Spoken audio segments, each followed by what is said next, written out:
Robson রবিনিও যেটা করতে চেয়েছিলেন সেটা করতে পারেনি। আরো একবার বল নিয়ে এডওয়ার্ড মুরিও, মাহাদি এখনো মাহাদির কাছে, নিজেই শটটা করবেন, মাহাদির শট, মাহাদির গোল। যেই বসুন্ধরা কিংস অ্যারেনায় বাংলাদেশের ফুটবলে যাত্রা শুরু করেছিলেন, সেখানেই অন্য ক্লাবের হয়ে মাহাদি তিনি গোল করলেন। দুর্দান্ত, এবং সেলিব্রেশনটা দেখুন তাদের, কত বড় প্রেসার মাথা থেকে নেমে গেছে।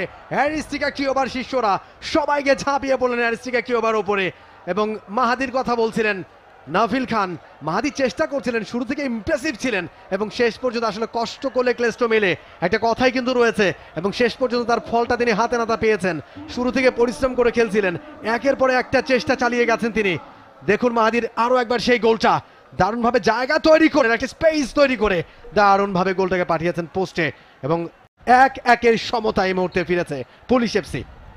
এত স্পেস কি করে পান মাহাদি বসুন্ধরা কিংস রক্ষণের সামনে, সেটাই হয়তোবা ডিফেন্ডারদের সেই প্রশ্নটাই করবেন অস্কার ব্রুজন। রাইট ফুটের শট নেওয়ার জন্য একদম পারফেক্ট জায়গা। আরসুর রহমান জিগো তিনি কি করবেনটাই বাকি।